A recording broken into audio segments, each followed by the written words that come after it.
기도하겠습니다. За залбирцгаая Батар.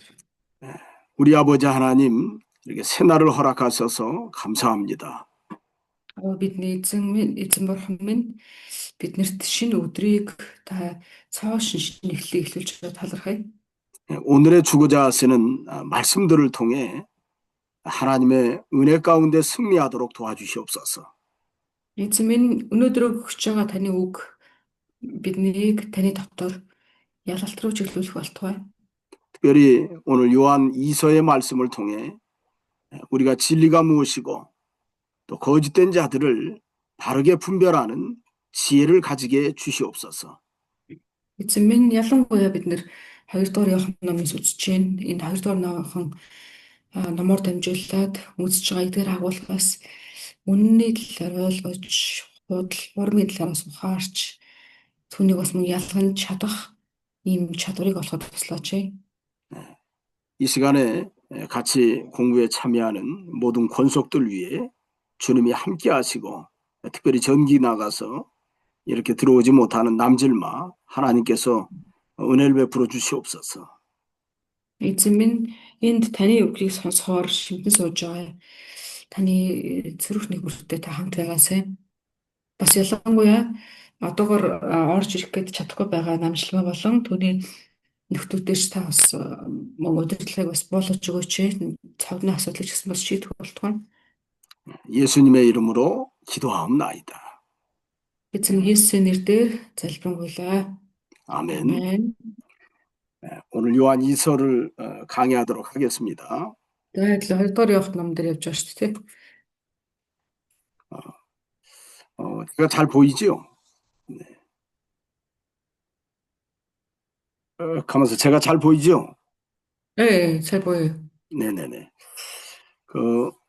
특별히 요한 2서, 요한 2서의 말씀은 우리가 사도 요한이 요한 1서에 이어서 그 시대에 이 거짓된 영주주의 이단들에 대해서 경계의 목적, 또 이제 바른 진리의 견고히 서라고 하는 그런 뜻을 가지고서 편지를 보냈습니다. За тэгээ 2 дугаар Иохан ном болохоор чинь Илч Иохан тэ 1 дугаар Иоханы дараагаар дахиад бичээд ингээ явуулсан ном байж байгаа тийм ээ.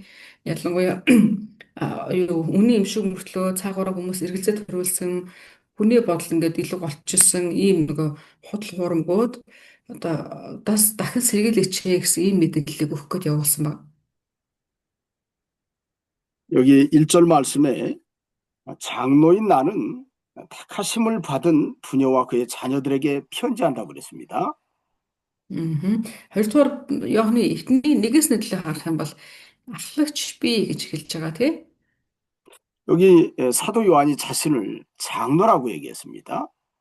Тэгээ ахлагч Иохан Илч Иохан өөрийгөө хөгжүүлэлээр ахлагч гэж хэлж байгаа. 장로라고 하는 것은 원래 우리 개신교회 장로교 할 때 뭐 프레스비테리안 그런 단어를 쓰는데요. Одоо энэ 장로 гэдэг чинь болохоор манай ахлагч бидний хотлоор болохоор просвитериан гэж гэдэг шүү дээ. Тэр урсгал дээрээс ирэхэд гарч ирдэг юм байна л да. Илүү их хэрэглэгддэг гэсэн. 히라보에는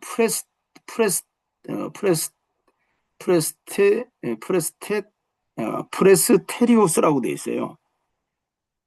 프레스테리오스라고 돼 있습니다. Одоо яг нэг орчуулгыг харахад presterius гэж хэлдэг юм байна. Presterius гэж. 장로라고 하는 뜻은 연장자라는 뜻이에요. 그러니까 나이가 많은 사람, 어떻게 보면 한국말로 표현한다고 하면 나이가 많고 또 존경받는 그런 인물들 할 때 그래서 목사님 한국 교회에서 장로님 이렇게 하는 건가요? 그렇죠. 이제 장로라는 의미는 한국적인 사고에서는 교회 어른을 이렇게 지칭할 때 그렇게 표현하고 여기 성경적인 면에서는 2가지의 의미를 포함하고 있습니다.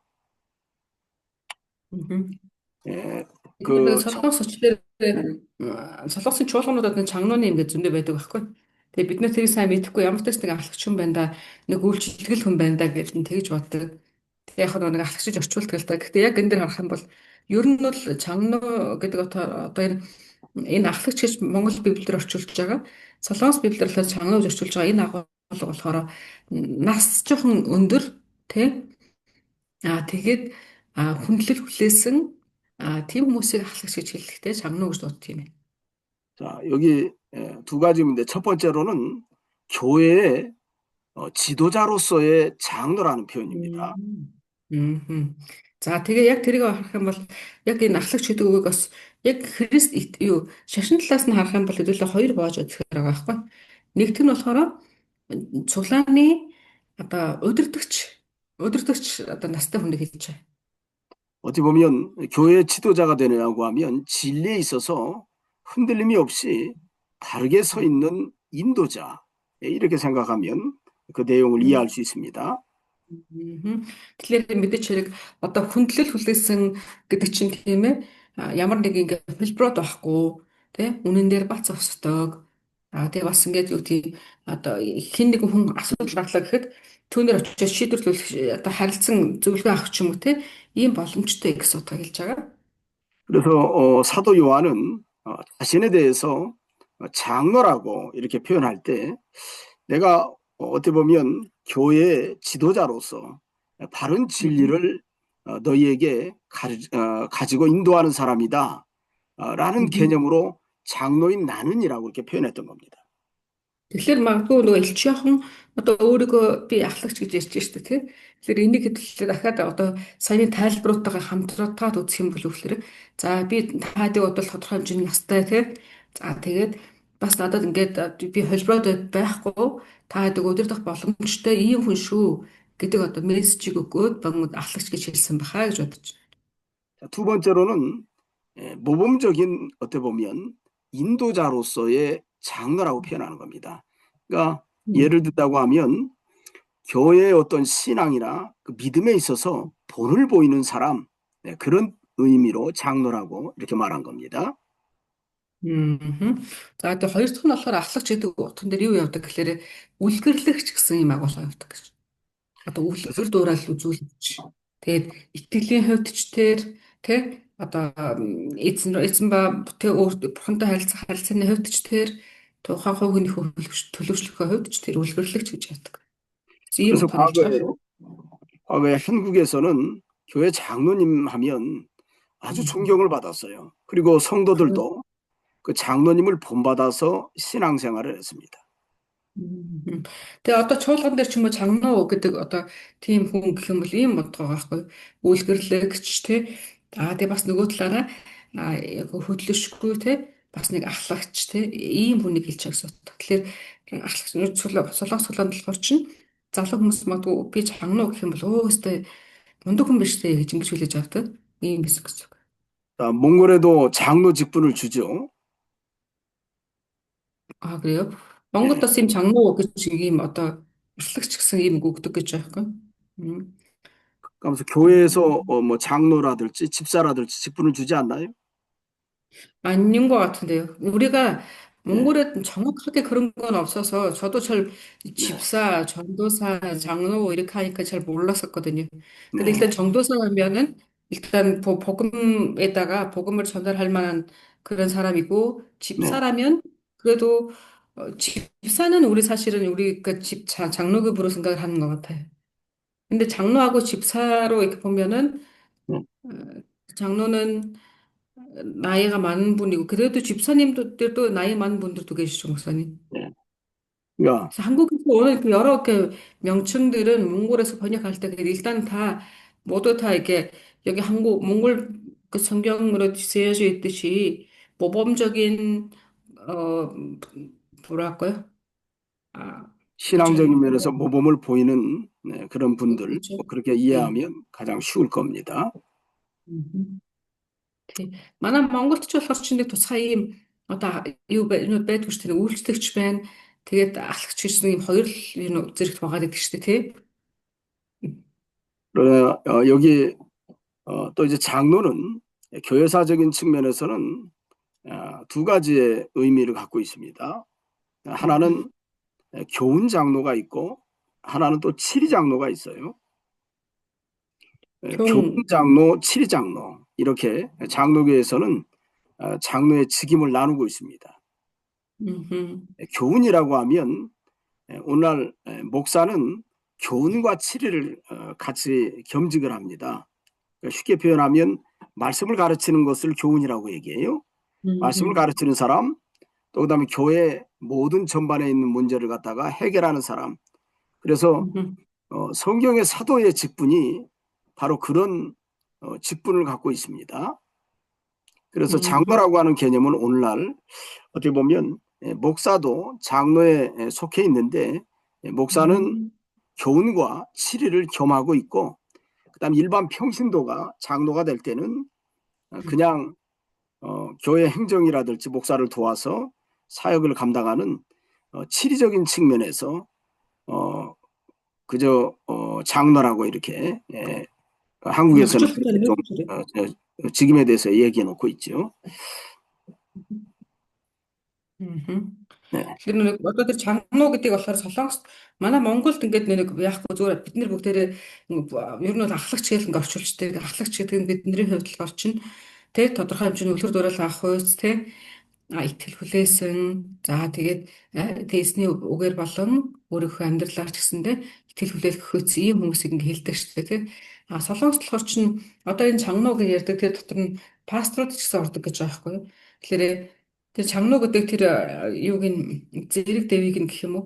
Тэрийг болохоор юм хоёр хэсэгт хаваадаг юм байна. Нэг нь болохоор одоо нэг юм заах одоо чиглүүлэх юутэй заах чиглүүлэх одоо эрх мэдэлтэй ахлагч гэж байгаа. Тэрэн дотор нь болохоор чинь пастор хүртэл ордог гэж байгаа байхгүй. Харин нөгөөх нь болохоор зөөр нэг одоо энгийн гэх юм уу? Амьдралаасаа ч юм уу одоо үйлчлэл тал руугаа тий зүгээр одоо өөрийнхөө байгаа байдлаараа юу ахлагч болох ийм хүмүүс гэж хуваадаг юм шиг байна. 그런데 여기 디모데전서 3장 1절에 보면 이 감독의 직분에 대해서 말씀을 해놓은 거 있습니다. 이게 7절까지 3장 1절로 7절까지 감독의 어떤 자격에 대해서 사도 바울이 디모데에게 권면한 말씀이 있는데 이 장로의 자격, 어쩌면 감독은 장로와 동일한 언어라고 할 수 있는데 아무나 장로를 세우는 것이 아니라 거기에 어떤 기준이 있습니다. 기준이. 그 기준에 합당한 사람을 장로로 세우라고 하면서 이렇게 장로의 직분이 어떤 사람인가를 여기 말씀해 놓은 것이 디모데전서 3장 1절로 7절에 있습니다. Тэгэхээр одоо энэ дээр хэллээ ер нь яг одоо тэр энэ библиэр одоо ахлагч гэж монголоор орчуулж байгаа энэ үг одоо яг ямар хүмүүст өгөгддөг вэ гэхээр жирийн нэг хүмүүст л өгөгдөхгүй харин 1-р Тимот номны 3-р бүлгийг харах юм бол 1-р Тимот 3-ын 1-ээс 7 дээр байж байгаа гэж. За тэгээ энэ одоо цензур байна те энэ цензурт хүрсэн юм хүмүүсийг хэлдэг гэж. Манай хон дээр болохоор чинь одоо миний харж байгаа библиэр болохоор энийг гарчиглах та одоо ахлагч биш харгалзагч гэж гарч ирсэн юм тийм ээ. Тэгэхээр энийг ч гэсэн бас ижлэхэн саяны нөгөө 2-р Иохан номны эхэн дээр хэлж байгаа ахлагч хэлэхдээ ижлэхэн үгээр солонгосоор хэлээд байхгүй чангано гэд.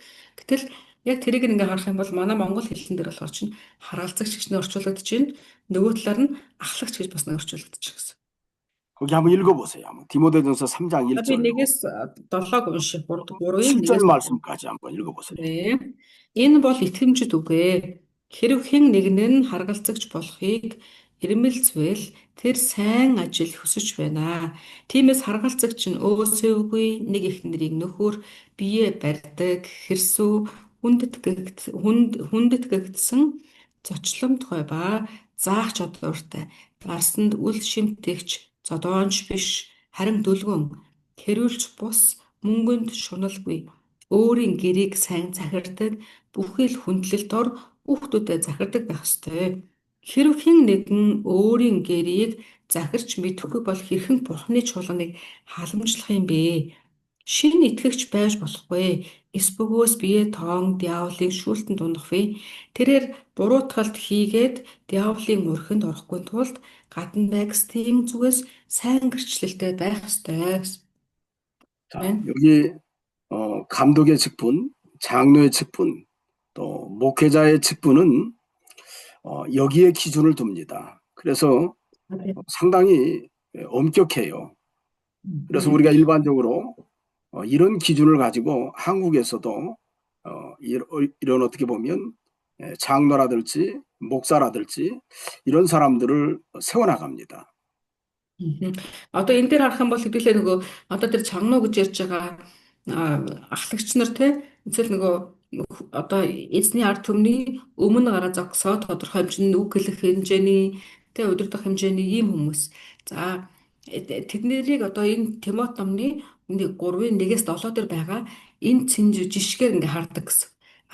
Тэд нарыг хараад зогсохгүй бас одоо пастор хүмүүсийг ч гэсэн тий ер нь эзний ард түмнийг удирдахаар бэлтгэгдэж байгаа тэр хүмүүсийг яаж харах вэ гэхээр дандаа одоо юу гэдгийг болцоо энэ жишгээр ингээ хардаг гэсэн үг байна. 그런데 여기 지금 여기 기준에 딱 맞추려고 그러면 사실은 장로라든지 목사를 세울 사람이 거의 없을 거예요. Гэтэ яг үнэндээ одоо ингээ харах юм бол тий бид нэр яг энэ жишгийн л яг ингээд одоо дугаарлал нэгтэн тэнцлээ, хоёрсон тэнцлээ гэд бүдэнд нь тэнцэх хүнийг хайх юм бол ер нь бол хүн дундаас олдохгүй тий. 근데 Пасторын 이제 хүн олдохгүй. 그래도 우리 교단에서는 우리 신학교에서는 그래도 요 기준을 맞춰가려고 힘을 씁니다. Гэтэ ямар ч тач нөгөө болж игэл те ялангуяа энэ пасторын урсгалынхан болохоор яаж юм гэхээр болж игэл энэ юг баримтлахыг хичээдэг. Цензурт таархан олдохгүй ч гэсэнтэй болж игэл баримтлахыг хичээдэг. 아까도 얘기했지만 장로는 교회 어른으로서 또 모범자로서의 직분을 가지고 있는 것이기 때문에 그래요. 그래서 장로가 세상에서도 덕을 세우지를 못하면 하나님의 영광을 가리고 마귀의 역사에 도란할 수 있습니다. 그래서 우리가 이 감독의 엄격한 장로의 엄격한 기준을 여기 성경을 기준해서 제시하고 거기에 부합한 사람들을 장로 직분을 준다든지 목사 안수를 주는 거예요. Тэгэхээр сая хэлсэнчлэн те одоо ер нь ахлагч гэдэг хүндээ тодорхой хэмжээний одоо байр суурь, насны хувьд ч тэр төлөвшлийн хувьд ч тэр те нэлээ юм ингээд бид нар харах хэрэгтэй болж байна тийм бодож.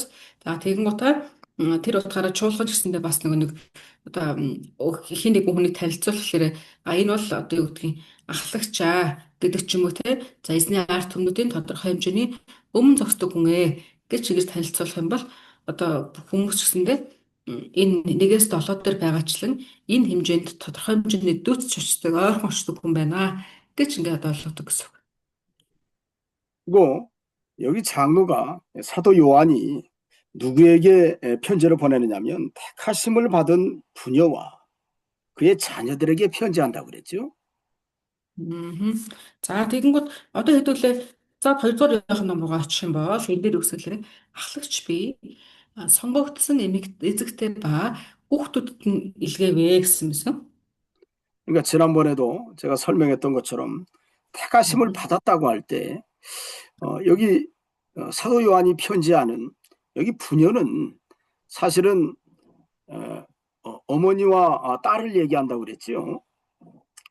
어머니와 딸을 일반적으로는 부녀라고 표현하지만 여기 사도 요한이 편지하는 부녀는 어떤 개인적인 딸과 어머니를 지칭하는 것이 아니라 교회 공동체를 가리키는 겁니다. 그 대신에 그 교회 공동체 안에 어머니와 딸이 중심이 되어 있다고 하는 것을 읽어볼 수는 있죠.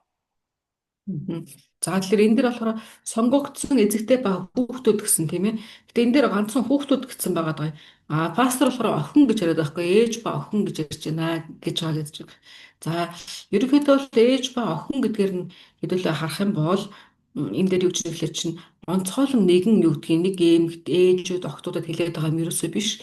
Харин бүтэн чуулганд хэлж байгаа агуулга гэсэн үг байгаа. Нөгөө талаар харах юм бол тэгвэл чуулганд одоо бүтэн чуулганд яагаад ингэж төсөлж байгаа вэ гэдээ харахаар чуулганы байр суурин дээр эзэгтэй болон охтуудтай өөрөөр эмэгтэй хүмүүс ч гэсэндээ маш одоо тодорхой хэмжээний байр суурийг эзэлж ирсэн гэдгийг ингээ харах боломжтой юм шиг байна. 그래서 교회라고 하는 것은 사실 여기 말씀에 있는 것처럼 택하심을 받았다라는 이 말씀은 아주 중요한 교회의 정의를 어찌 보면 교회의 존재를 갖다가 증명하는 메시지라고 할 수 있습니다. Тэгэхээр хэдүүлээ эндээс илүүгээр анхаарах хэрэгтэй үг нь юу гэхээр чинь сонгогдсон гэдэг үгэн дээр илүү их анхаарах хэрэгтэй байгаа тийм ээ. За сонгогдсон гэдэг утга маань өөрөө одоо чуулганыг хэлж байгаа шүү дээ тийм ээ. Одоо чуулганыг хэлэхдээ сонгогдсон гэж хэлж байна гэдэг нь одоо чуулган тодорхой хэмжээний тийм одоо чухал байр суурьтай гэдгийг эндээс бас харж болохоор байна. 그래서 그 전부터 제가 얘기했지만 교회의 정의를 가장 잘 이해할 수 있는 것이 고린도전서 1장 2절에 있는 말씀이에요. 1 жаа 1 жаа. Тэгэхээр хэдүүл эндээс нь чуулганы талаар маш их сайн тодорхой ойлгоогүй юуг харах боломжтой гэхээр 1-р Коринт номны 1-ийн 2-р эшлэгийг харах нь илүү маш чухал байна. 자, 거기 한번 보세요. 자, 고린도에 있는 하나님의 교회, 곧 그리스도 예수 안에서 거룩해지고 성도라 부르심을 받은 자들과 또 각처에서 우리의 주, 곧 그들과 우리의 주 대신 예수 그리스도의 이름을 부르는 모든 자들에게 이런 말씀을 기록해 놨는데 이게 어떻게 보면 교회가 무엇인가를 정확하게 표현한 메시지라고 할 수 있습니다. За энэ дээр 1-р Коринт 1-ийн 2 дээр ингэж байна. Коринт дахь Бурхны чуулганд болон хаа сайгүй эзэн Иесус Христийн маань нэрийг дуудагчдын хамт ариун хүмүүс байхаар дуудагдаж Иесус Христ Иесус дотор ариусгагдсан хүмүүст энэ бол тэднийх болон биднийх юм аа гэсэн. Мэн тэндээс авах юм бол бид нэр чуулган гэж яг юу юм бэ гэдгийг нэг талаараа загтлын их одоо мэдчлэгээ юм шиг боловч нөгөө талаараа чуулган гэж яг ямар зүйлийг хэлж байгаа юм бэ? Ямар хүмүүс вэ гэдгийг эндээс бас харж болохоор байна. 여기 사도 요한이 편지하는 택하심을 받은 부녀라는 그 단어는 그리스도 예수 안에서 거룩해진 사람들, 다시 말하면 예수 그리스도를 믿고 구원을 받은 하나님의 자녀들, 그렇게 번역할 수 있겠죠. За тэгэхээр одоо хэлээ 2-р Иохан ном 1 дээр гарсан сонгогдсон гэдэг үгийг харахтаа одоо 1-р Коринт 1-ийн 2-т одоо жишг юм бол юу гэж харах вэ чинь энэ дэр хэлж байгаа сонгогдсон гэдэг үг нь шууд утгаараа бол тэ Христийн нэрээр ариун байхаар дуудагдсан хүмүүс тэ ариутгагдахаар дуудагдсан хүмүүс гэж ингээ ойлгож болохоор 또 성도라 부르심을 받은 자들과 한 거 보니까 성도라고 하는 것은 거룩한 도를 따라가는 사람인데 다시 말하면 하나님의 말씀과 그 인도를 따라가는 자들 그런 뜻입니다. За тэгэхээр итгэгч гэдэг төгөл хэлэлээ дараад нь одоо ингээ эндээс бас харах юм бол юу бодлоо итгэгч гэдэг хүн бол сонгогдсон хүн гэж хэлдэг ярьдаг шүү дээ тийм ээ. За тэгвэл сонгогдсон хүн гэдэг нь ямар утга юм? Би тэгвэл итгэгч гэж байгаа юу гэсэн утга юм? Би ариун байхаар дуудагдсан хүн шүү гэсэн утга гэсэн үг. 어찌 보면 사도 요한이 편지하는 이 부녀는 사도 바울을 통해서 배운 사도 요한을 통해서 배운 바른 진리를 따라가는 사람, 바른 진리 안에서 살아가는 사람 이렇게 말할 수 있겠지요.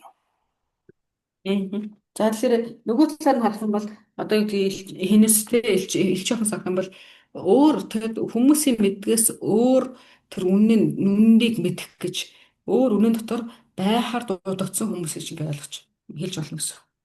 또 여기 각처에서 그리스도 예수의 이름을 부르는 자들, 각처 우리의 주, 곧 그들과 우리의 주 대신 예수 그리스도의 이름 부르는 모든 자들이라고 그러는데 이 사도 요한이 편지하는 이 부녀들도 마찬가지입니다. 그 각처에서 그리스도 예수의 이름을 부른다고 하는 것은 뭐냐면 예수 그리스도를 믿는 그 신앙을 가지고 삶에서 보여주고 있고 그 삶 안에서 하나님을 찾고 복음을 증거하면서 살아가는 자들 그런 뜻을 갖고 있다고 해석할 수 있겠지요. За тэгэхээр тэрэн дээр үгсэн гэхээр бас ингэсэнтэй Христийн нэрийг дуудагч гэж хэлсэн. За тэгээд Христийн нэрийг дуудагчд за тэг хамт дуудагч хүмүүс. За тэг зөвхөн одоо юу гэдгийг тэр нь Христ дотор ариусгагдсан хүмүүс гэдэг нь хэнийг хэлж байгаа гэсэн чинь зөвхөн одоо тухайн үеийнхэн биш тийм Илч Иохан за Иохны нөгөө загтлаа Иохны хандж байгаа эзэгтэй болон хүүхдүүд за тэг түүнээс гадна Христийн нэрийг дуудаж байгаа бүх хүмүүс гэсэн утга. Өөрөөр хэлбэл Христийн нэрийг дуудаж байгаа бүх хүмүүс яах гэж дуудагдсан юм бэ? Нэгдүгээр ариун байх гэж дуудагдсан. Хоёрдугаар болохоор чинь одоо Христийн төлөө тий тусгаарлагдсан хүмүүс гэж хэлж. Тэрийг болохоор чинь сонгогдсон гэж хэлэхээс гадна ариун байхаар тусгаар дууцагдсан хүмүүс гэж хэлж чамаа гэсэн. 또 택하심을 입었다고 하는 것은 우리가 하나님의 구원 역사에서는 선택을 통해서 하나님의 백성이 된다고 하는 것을 명확히 하고 있습니다. Мгм. За тэгэхээр энэ дээр харах юм дэлгээлэнд нь дуудагдсан гэж хэлсэн тий дуудагдсан сонгогдсон гэж. За энэ болохоор чинь сонгогдсон буюу дуудагдсан гэсэн агуулга маань болохоор чинь бурхан өөрөө сонгосон тийм ээ тэр утга хэлж байгаа. 그래서 그 에베소 1장 4절을 보면 창세전에 우리를 택하사 그런 말씀이 있지요. Эфесо 1장 4절에 목사님? 그렇죠. 에베소 1장 4절에 창세전에 우리를 택하사 그런 말씀이 있어요. За тэгэхээр Эфес номны 1-ийн 4 дээр харах юм бол тийм агуулга байж байгаа. Ямар агуулга вэ? ертөнцийн суурьас урд бид Христ дотор биднийг сонгосон гэсэн агуулга болж. 그래서 거기 보면 잠깐만요.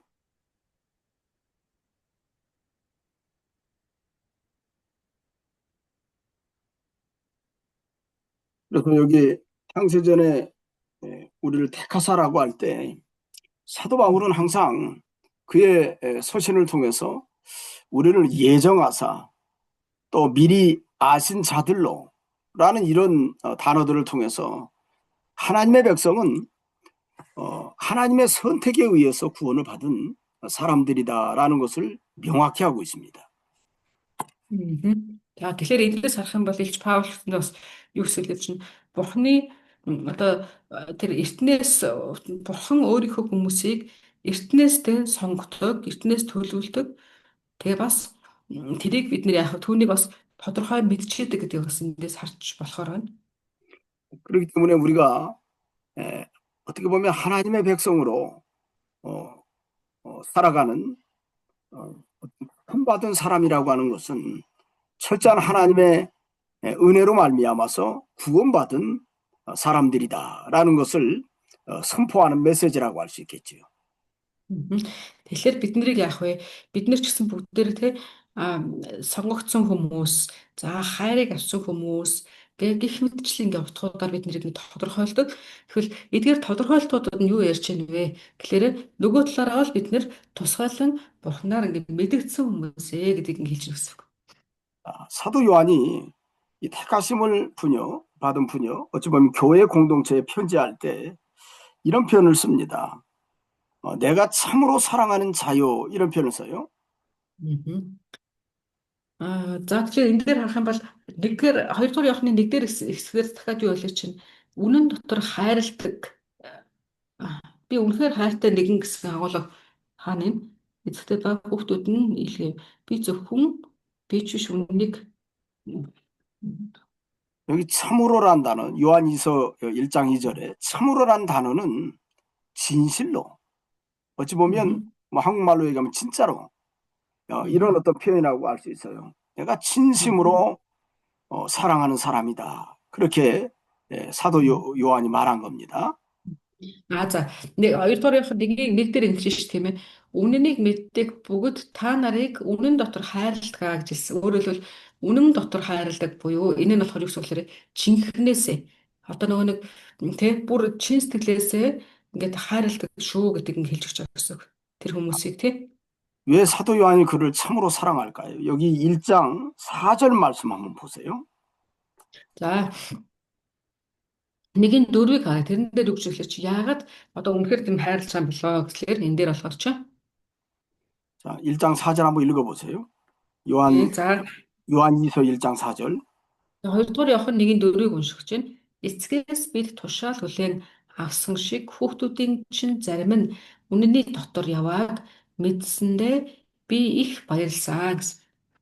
자, 왜 사도 요한이 이 부녀를 참으로 사랑한다고 했냐면 여기 아버지께 받은 계명대로 진리에 행하는 진리 가운데서 살아가기 때문에 그런 겁니다. 그래서 이 사도 요한은 이 뭐라 그럴까요? 이 교회 공동체를 참으로 사랑한다라고 이렇게 표현한 겁니다. За тэгэхээр яагаад гэж хэлсэн гэхээр энэ дээр болохоор үнэн дотор гэж хэлсэн тийм ээ. Тэгэхээр үнэн дотор яваад тэд нар үнэн дотор явж байгаа гэдгийг мэдсэн болохоор өөрөөрхөө тэднийг ингээ хайрлах сэтгэл төрсөө гэж хэлж байгаа. 우리도 마찬가지예요. 우리가 하나님 앞에서 진리 안에서 바르게 살아가면 하나님이 가장 기뻐하십니다. Тэгээ бид нар ч гэсэн бас яг ялгаа авах байгаа. Бид нэр бурхан дотор тий бурхан дотор алхаж байгаа гэдэг ч гэсэндээ хамгийн чухал нь үнний дотор алхаж гэнэ үү гэдэг чинь их чухал байгаа тий. Үнэн байж 여기 аж бидний үнний юм хайр үүсдэг. 여기 사도 요한이 심히 기쁘도다라고 말했잖아요. Аа. За тэгэхээр энэ дэр илч үсгэлээр би үнэхээр баярлсан гэж хэлж байгаа. 얼마나 기쁘면 이런 표현을 썼을까 한번 생각해 보세요. Тэгээ одоо гэдэг юу гэдгийг би зүгээр одоо монголоор бол тий баярлсан гэдэг тий би маш баярлсан би үнэхээр баярлсан гэдэг чинь дандаа ухууд нь өөр өөрсдөө тий тэгэхээр хэр баярлсан болоо тэгж битсэн болоо гэж хэлээс бодох хэрэгтэй. 자, 그러면 여러분들도 여러분들의 자녀 가운데 정말 여러분들을 기쁘게 하는 그런 자녀가 있으면 너무 기뻐서 때로는 안아주고 싶고 때로는 원하는 것을 다 들어주고 싶고 하는 그런 마음이 생길 때가 있잖아요. 그럴 때 심히 기뻐한다라는 표현을 쓰는 거예요. Бид нэр ингэдэж шүү дээ. Тэгээд одоо бүгдээрээ л үр хөвгтөдтэй хүмүүс хэл үр хөвгтөдтэй хүмүүс дотроо тэгээд таны үг сонсдог, тань дуугартай байдаг. Тэгээд тийм хүмүүсийг ингээ харахаар ингээ өөрөө ирэхгүй ингээ тэр чамаар, өөрөө ирэхгүй үнсмээр тий ямар нэг асуудал орол хурдхан шиг шийдэж өгөх юм даал тий. Энэ дээр ингээ бид нэр ингээ гарч байгаа бидний дотроос гарч байгаа тэр нэг баяр хөөр байдаг шүү дээ тий. Тэрийг бас яг энэ шиг одоо элч Йоханд байгаа баяр хөөр шиг зөвлөж болно гэсэн. 저도 여러분들에게 내가 여러분들을 볼 때마다 심히 기뻐한다. 이런 표현을 좀 썼으면 좋겠어요. За тий пастор ч гэсэндээ бас өөрийгөө хөгжүүлэхээр би ч гэсэн яваад та нар дээр ирэхлээрээ та нарыг харахтаа тий би үнэхээр баяртай байна гэж ингээд үргэлж ингээд хэлхийг хүсэж байгаа. 또 여기 말씀에 보니까 나뿐 아니라 진리를 아는 모든 자도 그리 하는 것은 이런 말씀을 해놨어요. 몇 절인가요, 목사님? 1장 1절입니다. 요한이서 1장 1절. 그 하반절에 거기 써 있죠. 나뿐 아니라 진리를 아는 모든 자도 그리 하는 것은 이런 말씀을 써놨어요. 사도관이. За дахиад хоёр дахь явах нэг нэг рүү хэлээ буцаад очие. Тэрэн дээр харах юм бол хоёр төгөлбөрөөс ингэж хэлж байгаа. Би зөвхөн би ч биш. Үннийг мэддэг бүх хүн тий та нарыг хайрлаа гэж хэлсэн. 자, 여기 이 사도 요한이 편지하는 여기 교회 공동체는 자신들만 진리 안에서 바로 서 있는 것이 아니라 또 다른 사람들에게 어떻게 보면 그 진리 면에서 모범적인 사람이었다라고 하는 것을 모범적인 교회라고 하는 것을 읽어볼 수가 있죠. За тэгэхээр энэ дээр хэлээ харах юм бол тий ер нь тухайн үеийн тэр чуулганы хүмүүсийн байдал нь тий зөвхөн яг өөрсдийнхөө толгойг ингээ хариуцаад хэлцэлүүгээр тэр даяараа чуулган даяараа одоо үннийг мэддэг, үннийг хайрлах гэж хичээдэг ийм хүмүүс бас байсныг энд харж байна. 그러니까 다른 여러 교회에서도 이 사도 요한이 편지하는 교회를 다 기억하고 알고 있는 겁니다. Тэгэхээр өөрөөр хэлэх юм бол одоо эндээс харах юм бол өөр янз бүрийн тухайн үед байсан тий хамтран сэтгэгч нар чуулганууд ч гэсэндээ Илч Йохны одоо тэр одоо юу анхаарал хандуулж халамжилж байгаа тэдгээр итгэгч нарыг хүүхдүүдийг эмгтээчүүдийг хүртэл бүгдийг ингээд мэдчихсэн гэдгийг эндээс харж болохоор юм. 자, 모든 그리스도 안에서 공동체된 사람들이 이 교회를 참으로 사랑하는 거예요. 왜냐하면 같은 진리 안에서 모범을 보이고 그 모범적인 믿음으로 살아가는 모습을 볼 때, 야, 이거 참으로 귀한 교회구나. 이렇게 인정을 받았다는 뜻입니다. За тэгэхээр тэндээс ч гэсэндээ тий тухайн цаг үед байсан хамтран сэтгэгч нар олон байгаа шүү дээ тий. Тэгэхээр тэднээс ч гэсэндээ харахтаа одоо энэ Йохны загтлыг бичиж байгаа энэ эдгээр одоо чуулгануудыг харахтаа тэрний чинь өстэй тий үнний дотор ямар ингээд бат зогсох гэж хичээж байгаа ямар тийм тий юу хүн ямар одоо тий итгэмжтэй ийм хүмүүс вэ гэдэг бүгдийг ингээд харж ирсэн гэсэн үг. 자, 저와 여러분들도 마찬가지예요. 우리가 바른 진리 안에서 다른 사람들에게 삶에서 그 열매를 보여주는 것이 참된 신앙입니다. Тэгээ бид нар ч гэсэндээ ялгаа авахгүй. Бид нар ч бас өөрсдийнхөө одоо байгаа байдал, байр байдал болон одоо бүх зүйлээ дээр Тэ бусдаа тэр үнний үр жимсүүдийг харуулдаг байх хэрэгтэй. 여러분들이 우리가 살아가면서 좀 조심해야 될 부분이 뭐냐면 다른 사람들 앞에서는 신앙생활을 잘하는 것 같은데 혼자 있을 때는 개차반이 되는 사람들이 있어요. 그건 Тэгээ бидний бас 진실한 사람이 아니에요. бид нар бас ингэ бодох хэрэгтэй. Бид нар ингээ одоо юу гэдгийг одоо нэг чуулганыхан ч юм уу нэг одоо бус хүмүүсийн өмнө гараад ирэхлээр чухам тэнгэр элч шиг за зүү өстой яг уу их үү гэж хайлмаг шиг байгаад байна. Гэтэ яг үнэндээ бид нарыг өөрсдөө өнгөрөх боломж хаана гэдэг вэ? Яг ганцаараа байх үедээ энэ намайг яадаг ингэж бодсон хүнийхээ хажууд байх үедээ бид нар ямар байдгааг бодох хэрэгтэй. Тэгээ бас болгоомжлох хэрэгтэй. 이번에 한국에서 아주 난리가 한번 났습니다. Тэгээс ганцхан манай монголч биш тий. Ер нь хүн төрөлхтөн тэгж анхаарах хэрэгтэй. Тэгээ яг л солонгост 한국에 энэ удаа бас нэг асуудал гарсан. 부산에 아주 대형 교회가 있습니다. 부산에 수영로 교회가 있고 포도원 교회가 있어요. Мгм. 예, 그 포도 Бусан хотод ингээд ийм хоёр том цуглаан байдаг юм л та. Суён нуг гэж нэртэй нөгөөт нь болохоор чинь бас ийм хоёр нэртэй ийм цуглаан байгаа хгүй юу? 그 포도원 교회가 고린트 교회인데 고려신학대학교 계통의 아주 보수적인 교회입니다. Мгм. Тэгээ тэр чуулганууд болохоор чинь ерөөдөө бол гаднаас нь харахад маш тийм диктатуртай тийм чуулганууд байгаа. 근데 그 포도원 교회 담임 목사님이 김문훈이라고 하는 담임 목사님이에요. 아, 유명한 목사입니다. Мгм. Тэгээ түүний тэр чуулганы одоо юу гэдгийг пастрын ч гэсэндээ бид нэр хүмүүс одоо солонгос даяар мэддэг нэлээд алдартай. 교인이 Ийм 교인이 한 10,000명 정도 되는 교회예요. Тэгээ чуулганд хамрагдаг хүмүүс нь 10,000 орчим байдаг.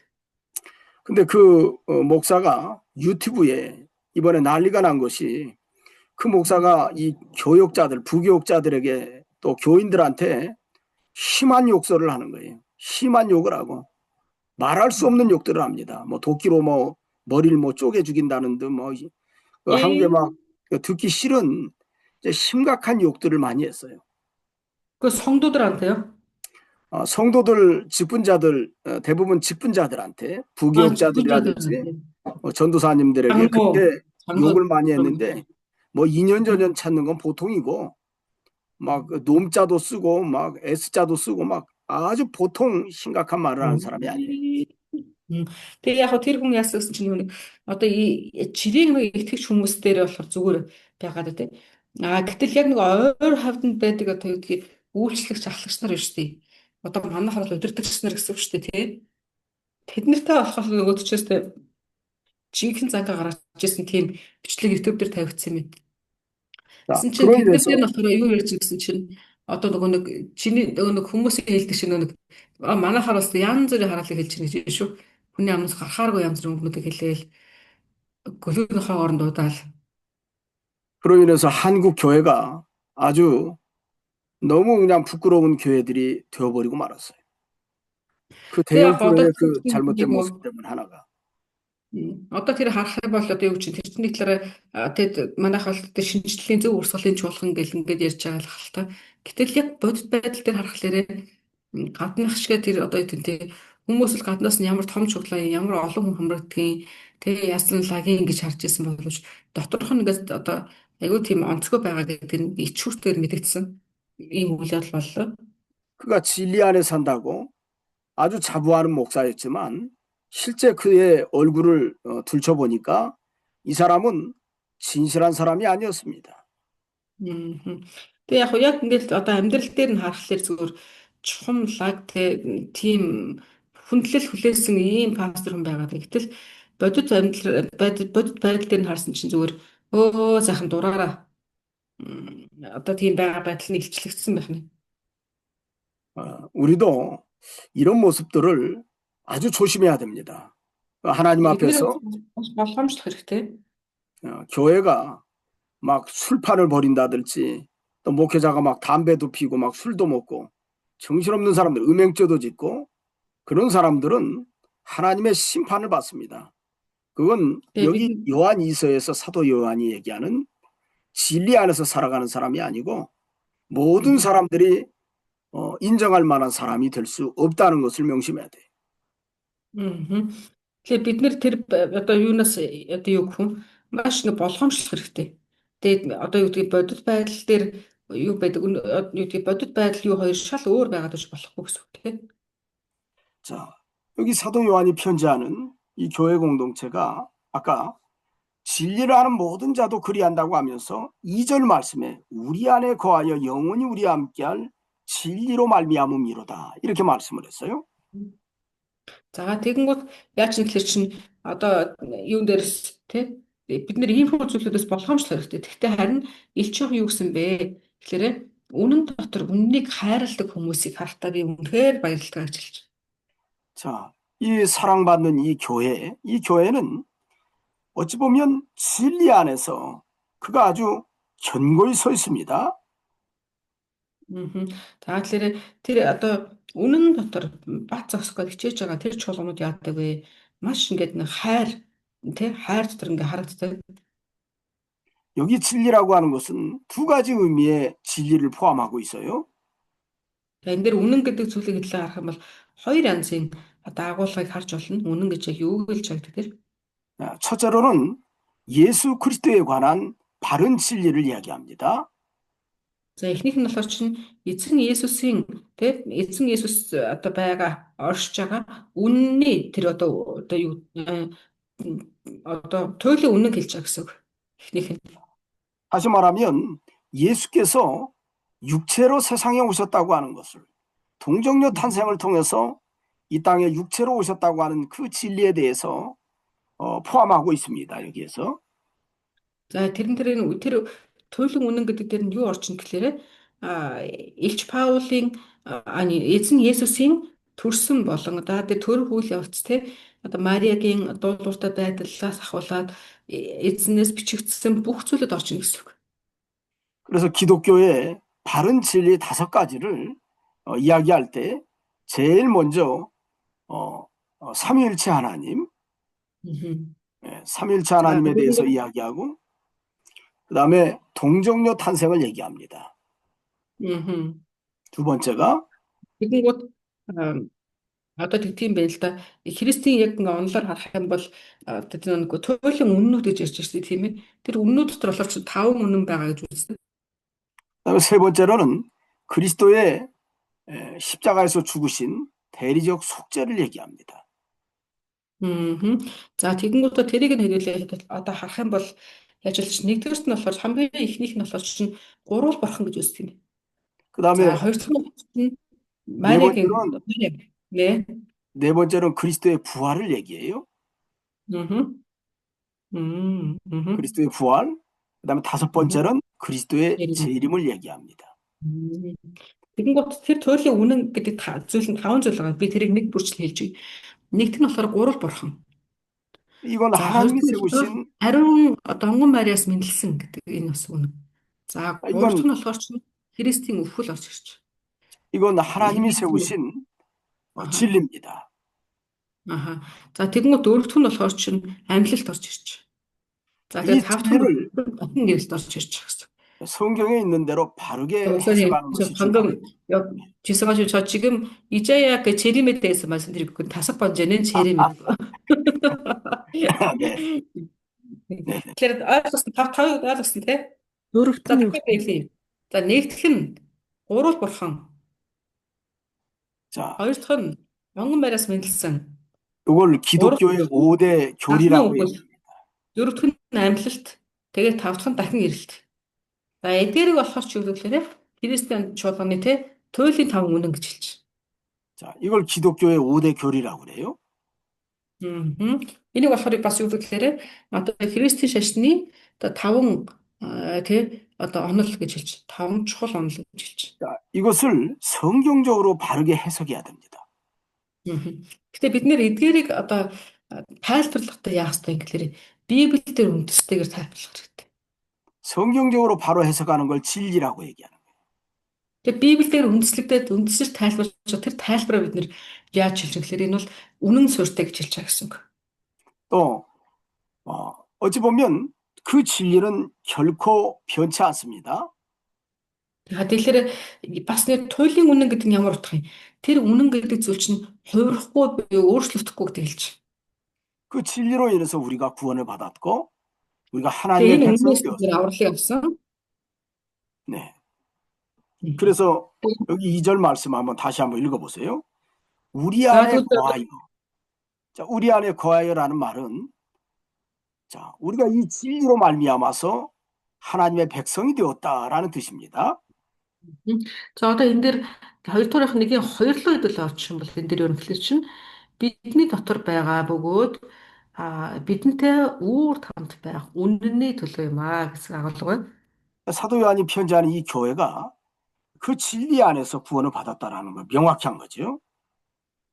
За өөрөөр хэлэх юм бол одоо Илч Иохантай тийм хамт байгаа энэ чуулган бол тэр бол туйлын үнэн дотроос босгогдсон чуулган юм байна гэж хэлж байна. 또 영원히 우리와 함께 한다 그랬죠. За тэгээд тэр үнэн яа гэсэн бэ? Цааш нь харах юм бол үүрд хамт байна гэсэн. 이 진리는 변치 않는다라는 뜻입니다. Өөрөөр хэлэх юм бол энэ үүрд хамт байна гэдэг нь юу гэсэн үг гэхэлээ чи энэ бурхны тогтоосон үнэн зүйл хизээч өөрчлөгдөхгүй гэж хэлж өгч. 이 세상이 생겨난 이래부터 영원히 이 진리는 바뀌지가 않습니다. За өөрөөр хэлэх юм бол энэ дэлхий бол өөрчлөгдөж болно. Тэгээ янз бүрээр өөрчлөгдөн гэхдээ эзний үг бол мөнхөд өөрчлөгдөхгүй гэж хэлж өгч. 근데 사탄은 이 진리를 자꾸만 무너뜨리고 바꾸려고 한다고요.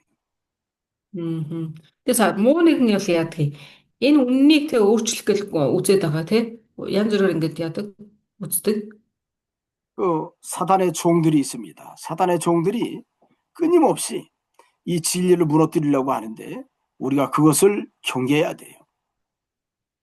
Тэгэхээр одоо юу гэдгийг сатаны тэр одоо гар хөл болгоч зөндөө байж байгаа тий. Гэтэл тэдгээр нь яаж ирэхлээр чинь тасралтгүй ингээд одоо ажилласаар л тий. Үнэнийг бууруулахын тулд үнэнийг унгаах гээл тий. Ажилласаар л. 그러니까 몽골에서도 바른 교회를 내가 세워야 된다. 바른 진리 안에서 성도들이 신앙생활을 해야 된다는 말이 제가 바로 이런 뜻을 갖고 있는 겁니다.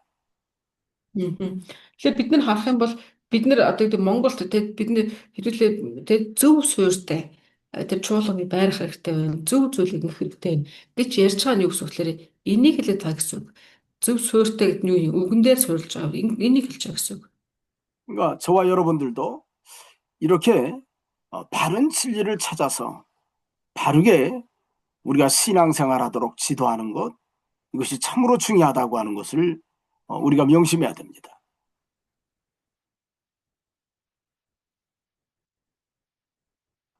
Эднийг бид нар маш чухалд ингэ тооцох хэрэгтэй. 네. 잠깐만요. 인터넷이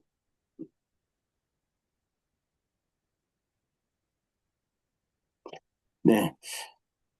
그리고 여기 그 3절 말씀에 사도 요한이 이렇게 인사하면서 은혜와 긍휼과 평강이 하나님 아버지와 아버지 아들 예수 그리스도께로부터 진리와 사랑 가운데서 우리와 함께 있을 것이다 라고 말씀을 했어요. За тэгэнгүүт энэ чинь юу гэсэн бэлээ? Илч яхан хэлсэн тийм үнний хүмүүс үнэнтэй ингээ хамт байдгаа гэж хэлсэн. 어찌 보면 은혜라고 하는 것은 하나님으로부터 거저받은 것이 은혜죠. Тэгэхээр энэ эзнээс ирж байгаа ивэл тэ нэгүүлсэл гэдэг зүйл чинь яадаг вүлээ? Бурхнаас ирдэг тий. 자, 이 은혜는 하나님의 어떤 성부의 선택 또 예수 그리스도의 구속을 통해서 우리에게 주어진 겁니다. Өөрөөр хэлэх юм бол Христос өгөгддөг тэр ивэл гэдэг зүйл яадаг вэ? Бурханаас өгөгдөхдөө ариун эцгээс ариун хүүгээр дамжуулаад ингэж өгөгддөг зүйл. 그렇기 때문에 하나님의 은혜는 어떤 사람에게 주어지느냐? 하나님의 선택과 예수 그리스도의 구속의 은혜를 받은 사람에게 은혜를 베풀어 주시는 겁니다. Тэгэхээр бид нар харах юм бол тэгвэл эзний энэ инрэл нэгэл ивэл гэдэг зүйл хэн төгсдөг юм бэ? Тэгэхээр эзнээс сонгогдсон хүн төгсдөг гэдэг юм. 자, 그래서 그런 은혜를 가지고 있는 사람에게 긍휼이 나타나는 거예요. 긍휼. Тэгээ тийм энэ ивэлтэй хүмүүс яадаг вэ? Дахиад нэгүүлсэл өгдөг. 자, 긍휼이라고 하는 게 뭐죠? Нэгүүлсэл гэдэг чинь юу вэ? 긍휼이라고 하는 것은 하나님이 우리의 사정을 알아주시고 우리의 형편을 이해하셔서 때로는 우리의 기도를 들어주시고 우리의 연약함을 붙잡아 주시는 것을 긍휼이라고 할 수 있습니다. Энэ нэгүүлсэл гэж юу юм? Тэгсэн чинь Бурхан биднийг мэддэг нөхцөл байдлыг ойлгодог. Тэгээ бидний залбирлыг сонсож өгөөд биднийг зуурч өгдөг. Тэр байдлууд бол нэгүүлсэл гэж. 자, 이 평강이라고 하는 것은 은혜와 긍휼의 열매라고도 알 수 있습니다. Тэгвэл амар тайван гэж юу вэ? Тэгэхээр энэ бол ивэл болон нэгүүлсэл хоёроос урган гардаг үр жимс гэж ойлгож байна. Биднэрт амар тайван байдаг нь ийм учиртай гэсэн. 우리가 일반적으로 평강하면 뭘 이야기해요? 평강하면 어떻게 생각해요? 평강은 아주 평화, 뭐 안식, 네, 그런 개념으로 쓰지요. Бид нэр амар тайван гэдэг юу гэж хэлдэг? Гингот одоо нэг их тайван тий одоо амар тайван одоо ач төрөх гэх юм уу энэ хөө төл байдлыг үлээж авдаг тий. 자, 우리에게 진정한 평안은 은혜와 긍휼의 역사를 통해서 주어진다는 것을 사도 요한은 얘기합니다. Тэгээ бид нэр харин энэ дээр юу ч юм хэлэх чинь бид нэр танд өнөөдөр амар тайван ч юм уу байна гэх юм бол энэ нь яснаас өгсөн ивэл болон тэр нэгүүлслийн үр дүнгээр гарсан зүйл байгаа гэдгийг ирч олон энэ бас сануулж өгч.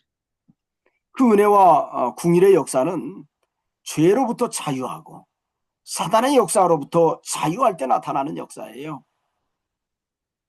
Тэгэхээр энэ одоо амар тайван гэдэг зүйл хаана үүсдэг вэ? Эзнээс одоо эзний гавьяагаар тэгээ бид нэр гин болон муу нэгний дарлалаас тэг жоохон ингээд зай авагдаад ирэх үед үүсдэг зүйл. 그렇기 때문에 사도 요한이 편지할 때 저들은 죄로부터 자유함을 얻었고 사단으로부터 자유함을 얻은 하나님의 역사로 구원을 받은 백성이기 때문에 그들에게 평강의 역사가 있기를 이렇게 축원했던 겁니다.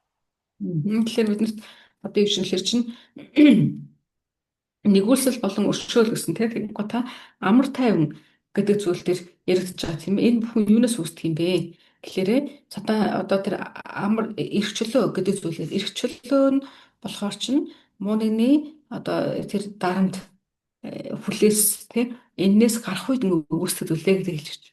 자, 그것을 좀 더 어쩌면 구체적으로 확실하게 정의해 놓은 것이 여기 뭐라고 그랬냐면 하나님 아버지와 아버지 아들 예수 그리스도께로부터라고 얘기했어요. За тэгвэл эдгээр зүйлсүүд нь хаанаас ирдэг юм бэ гэсэн чинь 2 дугаарынхаа 1-ийн 3 дээр болохоор энэ бол эцэг бурхнаас болон эцгийн хүү Иесус Христос ирдэг юм аа гэж хэлж байна. 그래서 은혜나 긍휼과 평강은 성부 하나님의 은혜로 성자 예수 그리스도의 구속의 은혜로 주어진다는 것을 분명히 하고 있습니다. За тэгэнгүүт одоо энэ дээр дахиад хэлэлт өгөх юм бол тийм ээ ивэл болон нэгүүлсэл. За энэ дээр монгол хэлээр энэ нэгүүлсэл болон өршөөл гэж байгаа байхгүй. Гэтэ нөгөө нэг нэгүүлсэнгүй хүн гэдэг чинь өршөөнгүй хүн гэсэн утга шүү дээ тийм ээ. Тэгэхээр тэр утгаараа харах юм бол ивэл болон нэгүүлсэл нь бурхнаас тийм бас эзэн Иесус Христос ирдэг юм аа гэдэг энэ дээр хэлж өгч. Тэр нь болохоор үр жимс нь болохоор чинь амар болон буюу амар тайван болж ирдэг юм аа гэж. 자, 그분들을 통해서 만들어진 진리와 사랑 가운데서 우리와 함께 있을 것이라고 그랬지요. Тэгэнгუутаа тэднээр дамжуулаад ирж байгаа тэр үнэн болон хайр дотор яах вэ? Бид нэр байгаа гэдэг хэлж өгч тийм. 아까 이야기했던 그 진리, 기독교의 5대 교리 그 진리 기억하죠. 그런 바른 진리 안에서 또 그러한 하나님의 사랑 가운데서 어떻게 보면 은혜와 긍휼과 평강의 역사가 있을 것이라고 사도 요한이 인사했던 겁니다. За тэгэхээр яг хэлсэнчлэн тийм ээ бүл тэр одоо дотор үнэн ба хайр гэж хэлсэн. Үнэн ба хайр гэдэг хэдүүлээ дахиад нэс эргүүлээ санах юм бол цаг хэлсэн 5 тэр нь чухал одоо тэ онол шүү дээ тийм ээ. Үнэн, туйлын үнэн гэсэн. Энэ 5 үнэлт үнэн дотроос ингээд ирдгээ гэдэг хэлж өгч. Тэгээд Илч Иохан юу гэсэн гэхээр энэ тунд ингээд бид нэр байгаамаа гэдэг дахиад сануулж байгаа. 그래서 이렇게 사도 요한이 편지할 때 사도 요한은 어떻게 보면 요 말씀 속에서 이 진리가 아주 단단하구나. 단단한 진리 안에서 이렇게 교회에 바른 진리 안에서 저들이 서 있다고 하는 것을 기뻐하면서 편지했구나라는 것을 읽어볼 수가 있는 겁니다. За тэгэхээр хэдүүлээ одоо энэ ялангуяа энэ мэдчлэгийн хэсгээс юу харах вэ чинь Илч Иохан үнэн энд эдгээр дотор байдаг юм байна. Эдгээр дотроос Илч Иохан одоо энэ үнэн дотор байгаа учраас те туйлын баяр хүртэй байдаг. Мөн хондууд нь те энэ үнэн дотор байх үед нь байгаа учраас бас Илч Иохан туйлын баярлагтай тэгээд дахиад ингээд мэдчилсэн байна гэдэг ингээд харж болно. 우리가 어찌 보면 이단들도 많고 거짓된 진리가 많은 세상에서 우리가 살아가고 있습니다. Бидний эргэн тойрны тоглоом бол тий одоо буруу урсгалтай бодолтой ингээ баригдсан эсвэл тий хуурамчнд ингээд хуурамч анхаарсан ийм зүйл олонтой одоо орчлон дээр амьдарч байгаа. 자, 그럴 때 우리가 요한일서에 있는 메시지는 간단하지만 이 메시지 속에서 우리 자신의 정체성을 좀 회복하고 내가 누구인가를 바로 알아서 우리가 진리 안에 바로 서 있는 그런 자세가 중요해요. Тэгэхээр бид нэр харин одоо энэ Иохан номны тий энэ өнөөдөр агуулгаас харах юм бол би яг хэн блэ? Би яг одоо тий ямар хүн байхаар дуудагдсан блэ? Үнэн дотор байна гэдэг нь яг яа гэсэн үг лээ? Би яг аль хэдэнд явж гин вэ гэх мэтчлэн өөрийгөө тий ингээд нөгөө одоо цензуурлах бас юм хэрэгцээ байгаа гэж харна. 또 이 말씀을 듣는 여러분의 위치가 중요합니다. Бас энэ үгийг ингээд сонсох үед таны байр суурь хаана гэдэг чинь их чухал. 여러분들이 각처에서 이런 진리의 종으로서 견고히 서 있도록 해야 돼요. 그래서. Тэгэхээр бид нэр яах вэ гэхээр та өөрийнхөө байр суурийг хаана авч гоё. Би бол үнний төлөө хүн үнний төлөө би бүтээг хийнэ гэсэн утгаар энийг утгаараа одоо нэг үнэнд боолцогдох гэдэг юм уу? Үнэнд захирагдах болон захирагдана гэсэн ийм байр суурин дээр байх хэрэгтэй. Байх нь чухал. 마태복음 그 5장에 보면 그런 말씀이 있죠. За энэ Матай 5-р бүлэг бол 너희 빛을 사람들에게 비추게 하여 저희로 하여금 하나님께 영광을 돌리게 하라 하는 그런 말씀을 예수님이 하신 게 있습니다. 자 Матай 5-ын 16절에 마태복음 5장 16절에 За Матай 5-ын 16 дээр үгсэн байна гэхээр хүмүүс та нарын сайн үйлийг хараад тэнгэр дэх эцгийг чинь алдаршуулахын тулд та нарын гэрэл тэдний өмнө тийхүү гэрэлтгэ гэсэн байна. 자, 우리의 빛을 사람들에게 비추어서 그들로 하여금 하나님께 영광을 돌리게 하라. 그런데 이렇게 өөрийнхөө гэрлийг хүмүүст тусгаснараа бидний бурхныг бас хүмүүст таниулах ёстой гэж байна. 그런데 우리 신학을 나왔는데도 불구하고 사람들한테 인정을 받지 못하고 오히려 도리어 신학교에서 뭘 배웠느냐라는 이야기를 들으면 얼마나 마음이 불편하겠어요. 제가. Эсвэргээр нь одоо бид нэр одоо гэрэл болж бурхны гэрлийг хүмүүс туслах хэрэгтэй гэж яддаг. Гэтэл бидний амьдралыг харахад яаж юм бэ? Тэр шиг болж болохгүй гэсэн баг юм сургамж шиг болцсон. Тэгээд өгдгийн танаас сургуулаас чинь юу заадгийг гээл те гэж ингэ хэлүүлээд ч юм уу эсвэл одоо гэдэг бидний амьдралаас эсрэгээр хүмүүс за тэр шиг тэгэж явж тийм болох гэж чам гэдэг ч юм уу ийм үгүй нөгөө бид нэр сайнны биш муугийн үлгэр болчихгүй тийм 우리는 뭔가 좀 달라야 됩니다. бид нэр өөр байх хэрэгтэй байгаа юм. 그래서 세상 사람들 앞에서도 우리가 빛을 비추는 사람이에요. бид нар чинь дэлхийн хүмүүсүүд рүү гэрлийг тусахаар дамжуулах гэж хүмүүс шүү дээ бурхны гэрлийг. 진리가 무엇이냐? 진리는 우리의 삶의 모습을 통해서 그 진리를 선포하고 보여주는 겁니다. Үнэн яг юу юм бэ? Тэгэхээр үнэн бол тэгээ эзний үгээр дамжуулаад гарч ирдэг бөгөөд тэр үгний одоо үр жимс нь миний амьдралаар дамжуулаад хүмүүс рүү дамжигддаг. Тэр зүйлийг бол үнэн гэж. 삶은 개차반이 되면서 그 하나님의 사람으로 세상 사람들한테도 인정받지 못하는 이런 모습이 된다고 하면 참으로 우리가 회개해야 될 모습이에요.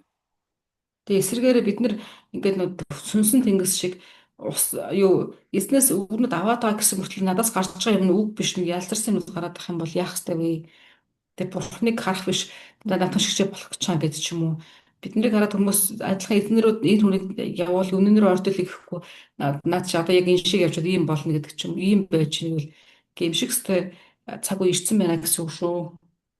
그래서 나는 지난번에 한국에 있을 때 그것 때문에 내가 회개를 하고 내가 참 마음이 불편하더라고요. 계속해서 복음을 전해야 될 한국 교회가 그 대형 교회로 말미암아서 아주 한순간에 그냥 무너져 버렸어요. 그래 한국 교회들이 요즘 설 자리가 없어졌습니다. 그것이 아주 마음속에 큰 고통이 되더라고요. Тэгээ бид нэр тэгээ пастор гэсэн бас чи одоо бидний сая хэлсэнчлэн тэр одоо солонгос цулааны сургамж биш үү те гаднаасаа зүгээр туйлын чикач гаргаж байгаа 10,000 хүмүүнтэй те бүр хүнлэгдсэн пастортай гэсэн. Яг үнэндээ дотоод байдлын дээр нь тэндээс яаж гэрэл гарахаар гарч ийн вэ? Энэ байдлуудыг харахад ч гэсэндээ ингээд бид нэг сургамж авах хэрэгтэй. 자, 우리 여러분들은 결코 그러지 않기를 바랍니다. Гэхдээ бид нэр болохоор чинь харцсангүй өөр төршний те өөр хүмүүс байна гэж бодож байна. 우리 잠깐 쉬었다 한번 하시자고요. Байдлыг түр амарч байгаад оръё. 잠깐 За эхлэе. 자, 여기 4절 말씀에 너의 자녀들 중에 우리가 아버지께 받은 계명대로 진리를 행하는 자를 내가 보니 심히 기쁘도다. 이렇게 말씀했어요.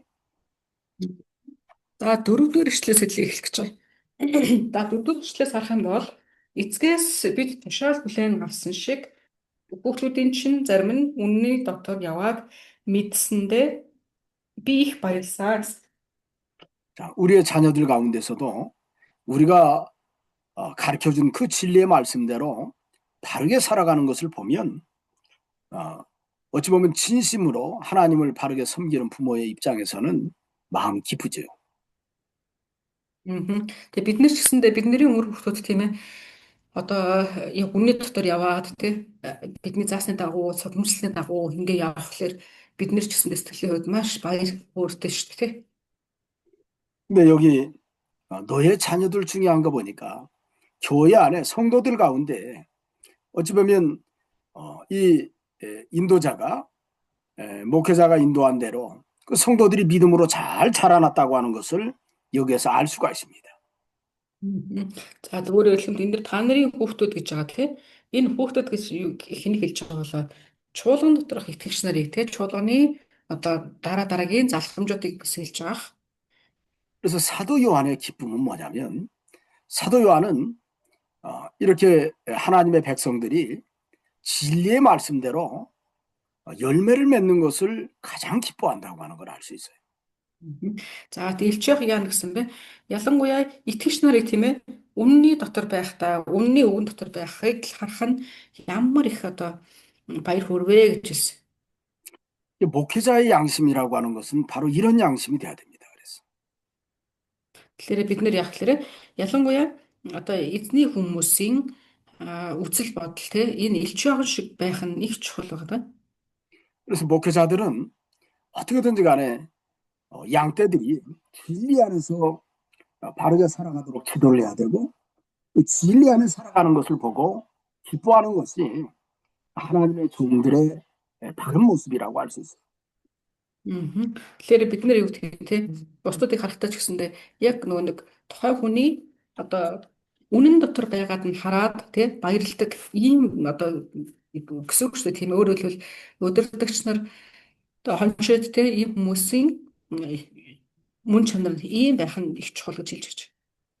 그런데 종들이 그냥 양떼들을 이용해서 한국에서 그 전에 보면 아이고 뭐 자동차 사주고 그 다음에 뭐 좋은 옷을 사주고 맛있는 것을 사주고 좋은 장소에 데려가서 구경시켜주고 이런 사람들을 심히 기뻐하는 목회자들을 봤어요. Яг нэг одоо юу гэдгийг хүн л болсон олон янз байдаг шүү дээ. Тэгэхээр тэр дундаа юу гэдгийг яг нэг үннийг хайрлах чинь нөгөө тэгэхээр фокуслахаас илүүгээр нөгөө нөхцөл байдал, материалын зүйл тэгэн одоо дагуулж яваад гой газраар үнэн үзүүлэгч гэх юм уу үнтэй машин авч өгдөг ч юм уу ийм зүйлсүүдэнд харахтаа тэрэнд илүү ингээд нэг баясж байгаа хүмүүс ч гэсэн олон байдаг. 아, 어떻게 보면 뭐 스승 목사님을 이렇게 섬기는 차원에서 한다고 하면 한두 번 하는 것은 한 번 정도 하는 것은 뭐 그러다 칠 수 있지만 목회자 자체가 아예 그것을 즐거워하고 그걸 기뻐하는 사람들이 있다는 거예요. Яг нь мэдээч хэрэг нөгөө нэг юу гэдгийг одоо бид нар хүндлэлийн үүднээсээ хамт ингээл юу гэдгийг гоё юм үзүүлэх бэлэг барих ч гэх юм уу эсвэл ингээд нөгөө ийм зүйлүүд бас байж болно шүү дээ. Гэхдээ тэрнээс хэтрээд юу гэдгийг нөгөө одоо багш нь ч юм уу ахлагч нар нь илүү тийм зүйлд ингээд дурлаад авах гэдэг ч юм уу ийм хүмүүс ч гэсэн бас байдаг. 성도들에게 자꾸 폐를 끼치고 또 그 성도들의 형편은 살피지 않고 이건 자격이 안 되는 목회자의 모습이라고 할 수 있습니다. Тэг өөрөөр хэлбэл итгэгч нартай ч гэсэн ингээд нэг дарамт учруулаад одоо тэд нэр итгэгч нарын хүмүүсийн нөхцөл байдал ямар байгааг ч анзаарахгүй өөрийнхөө хүснээр авах гэдэг ийм хүмүүс ч гэсэн бас байдаг. Тэгэхээр шууд утгаараа бид нар юу вэ? Яг үнэхээр тэр хончин мөн үү гэж бас ингээд болсон баг. Ийм хүмүүс байгаа. 우리 스승 목사님께서 목회자들에게 당부를 하신 말씀이 있는데 뭐라고 당부하셨냐면 절대로 가서 성도들에게 폐를 끼치지 말 것. 또 성도들에게 가서 뭘 달라고 하지 말 것. 그것을 신학교 때 끊임없이 강조를 하셨어요. Тэгээ одоо юу гэдгийг пастрыг ингээд нөгөө сургууль сурч явах багш нь үргэлж загтаг байсан гинэ итгэж хизээш одоо та үйлчлэлээ ийш тийш явлаа гэхэд тухайн газрынхаа итгэгч нараас ингээд юу гэдгийг итгэгч нартаа үйлчлүүлэх гээд бити тэгээд тэднээс ямар нэгэн зүйл авах гээд ингээд битгий одоо анхаараарэ тэр итгэгч нарынхаа байр суурийг сайн ингээд одоо юу гэдэг тэр хончны байр суурийг сайн сахаарэ гэдэг ингээд хичээл ор хоолоодоо загтаг байсан гэж. 끊임없이 주고 섬기라고 얘기하더라고. 받으려고 하지 말고 주라고 얘기하더라고. Тэгвэл эсрэгээр чи авах бодолтой байна гэвэл тех тусам нөгөө авах бодолтой биш өгөх бодолтой бай гэж ингэж үргэлж заажсэн. 그리고 목회자는 안 받으려고 해야 된다. 그 얘기가 아니에요. Тэгмээ одоо юу гэдэг тэр юу ахлагч хүн хоцны хончт бол яах ёстой вэ? Авах биш өгөх бодол нь төрүүлж ингэж үргэлж байх ёстой. 그래서 저도 이제 그렇게 좀 지켜보려고 하는데 뭐 우리 스승 목사님에 대해서는 뭐 우리를 따라가지 못하죠. 내가 예를 든다고 하면 옛날에 결혼식 할 때 제가 1994년도에 결혼을 했어요. 결혼할 때 우리 이병기 목사님께서 주례를 해줬습니다. 그래서 이 목사님한테 주례를 해주시고 감사해서 이제 인사하러 올라갔지. 올라가서 주례 비용을 좀 드렸습니다. 봉투에다 담아서. 딱 넣었는데 어떤 일이 벌어졌을까요? 야단을 한 대 맞았습니다. 야단. Одоо жишээлх юм бол одоо тэгэл яг нэг багш нь ингээ заасан болохоор бас сурах гэж хичээгээл явж байгаа. Гэхдээ нөгөө нэг удаа явчихсан юм л та. Юун дээр одоо нэг 1994 онд манай хурим хийсэн юм байна. Их нэртэйгээ пастор. Тэгээ 94 онд хурим хийчээд яасан гинэ 94 онд хурим хийгээд тэр хурмынхын хөтлөгч одоо юу гэдгийг тэр нэг хурмынхын номлолын ажлын хэсэглэн Ибёнгю пастор гэсэн байгаа байхгүй. Тэгээ Ибёнгю пастор дээр дуусныхан дараа одоо нэг очиод за ингээ танд баярлсан шүү гэдэг тогтоотой мөнгө өгөх гэсэн чинь яасан гэж бодож байна. Бахан загнуулж гарч гисэн. 봉투를 내가 이제 좀 목사님께 이렇게 앉아 계시는데 탁자 위에다 딱 이렇게 드렸더니 목사님이 딱 쳐다보더니 나를 한번 쳐다보더니 하면서 갑자기 하면서 봉투를 훅 집어 던지는 거예요. 훅 집어 깜짝 놀랐어요. 그러면서 그러더니 확 집어 던지고 그 다음에 아래서 이렇게 책상을 열시더니 여기 봉투를 하나 꺼내가지고 나한테 주시는 거예요. 이거 갖다 쓰라고. 내 것은 고함을 지르고서 훌떡 집어던지고 당신 거는 꺼내서 봉투로 치더라고. 그러면서 가지고 가라고 그러더라고. 내가 뻥쳐가지고 네, 그리고 내 거 주워갖고 그거 봉투로 가지고 오는데 이제 결혼식 끝나고 나서 인사드리러 갔다가 내가 그런 적이 있습니다. Тэгээ бүр нэг юу тэр хүн тэр пастор ингээд ширээн дээр сууж ирсэн юм л тэгэхээр нь очиод нөгөө ширээн дээр нь дутуутай мөнгө тавьсан чинь мөнгөний нэг хараад пастрын нэг харангуйтаа нөгөө дутуутай мөнгөний аваа шидсэн гэнэ тэгээ айгу уурлаад чи юу болж байгаа авч шидэд тэгээ эсрэгээр нөгөө нэг өөрөө ширээнийхээ шургуулганаас дутуутай мөнгө гаргаж ирээд за энийг хэрэглээрэй гэж өгчээсэн. Тэгээ тэр бол энэ пастор болохоор ерөөс тэгж бодоогүй байж байгаад ингээд цочирдсан гэнэ. Тэгэхээр нэг амжилтлын. Гэтэ ямар ч гэсэн нэг тийм тохиолдол ингээд би олж исэн. Өөрөөр хэлбэл одоо удирдагч хүн бол яах вэ гэхээр илүү өгөхтөр ингээд анхаардаг юм шиг үлээ. 스승 목사님을 통해서 스승 목사님이 모범을 보이신 거예요. 우리한테 내가 너희들한테 그 섬김을 받지 말라고 그랬지 않냐? 응? 그리고서 섬기라고 했지 않느냐? 이게 목사님이 실제로 나한테 그 모습을 보여주신 거예요. 그래서 내가 그 뒤로부터 내가 그걸 기억하고 나는 끊임없이 주려고 했지요. 지금도 이제 끊임없이 주고 있지만 주면서 안 받으려고 그러죠. 나는 교회에서도. 그래도 이제 목회하면서 너무 그랬더니 교인들이 내가 이제 교인들하고 식사로 갈 때도 식사 비용을 내가 냈더니 한국에서는 목사님들이 식사 비용을 내는 게 아니에요. 다 목사님들이 성도들이 다 이제 섬기지요. 근데 난 여기 교회 처음 올 때부터 내가 밥값을 내고 그랬더니 나중에 성도들이 시험에 들었어요. 여기 목사님은 너무 이상하다. 왜 그러냐면 다른 데는 이것도 달라 저것도 달라 월급도 올려달라 그러는데 여기 목사님은 올려달라는 소리는 안 하고 깎자 그러고 덜 받는다 그러고 그 다음에 자기가 밥 사는 걸 보고 우리 교인들이 처음에는 깜짝 놀랐지요. 근데 지금 와서 생각해 보니까 제가 그런 모습을 보일 때 우리 교인들도 그렇게 닮아가는 모습을 내가 봤어요. 그거 좋은 겁니다. Тэгээ өөрөөр хэлэх юм бол одоо тэгээ багш нь те сурагчтай өөр буюу манай пасторт и пастор яасан гэхээр маш тийм том сургамжийг 20,000 өдөр өгсөн байх нь шүү дээ. Тэгээд тэрнээс үүдээд одоо тэгээ өөрөөр хэлэх юм бол тэр и пастор болохоор биеэрээ харуулсан гэсэн. Үгээрээ зөвхөн дан заагаа зогсохгүй. Үгээ ахлагч хүн бол те одоо итгэж нараа те хойч үе хайрлаж өгдөг байх хэрэгтэй гэдгийг ингээд заасан гэж. За тэрнээс хойш одоо пастор илүү ингээд тэр сурсан тэгээ сураад яаж нэхлээр чинь амьдрал дээр хэрэгжүүлээд болж өгвөл нөгөө авахаас илүү өгөхдөр илүү анхаарал ингээд явж байгаа. Одоо ч гэсэн тийм байна. Тэгээ одоо жишээлх юм бол Монголд ороод ингээд ирээд ч юм уу итгэж нартай хамт хоолнд орлоо гэсэн те пастор дандаа өөрөө төлдөг. Тэгэхээр хүмүүс заримдаа төлөх ёстой юм шиг ингээд ботцсон суугаад те. Гэхдээ тэгснэний ажиглагч чинь дараагийнхаа хүмүүст нь ингэж ахлагч үнэн төлөх хэрэгтэй биш гэсэн юм одоо үлгэрлэл бас нэг талаараа болж байгаа гэж ингэ харж байгаа. Солонгос болохоор чинь тэр пасторууд ер нь төлдөг юм байна. Дандаа ахлагч нар итгэгч нарын төлдөг. Гэхдээ тэрнээс арай жоохон өөр байхлаар хүмүүс заримдаа ямар сони ингээд ингэх гэдэг. Гэхдээ энэ бол одоо илүүтэй биш харин үлгэрлэл үзүүлж байгаа их гэж. 그런 사람은 복이 있습니다. 하나님 반드시 갚아주세요. Тийм хүмүүст ч гэсэндээ өнөөдөр яаж болох бурхан заавал ингээд өрөөж өгөх болно.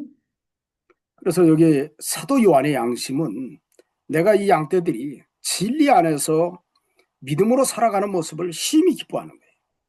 그러니까 우리가 목회자로는 항상 성도들이 진리 안에서 살아가도록 지도하고 그것으로 기쁨을 삼는 것이 참 중요하다고 하는 것을 여기에서 우리가 읽어볼 수가 있어요.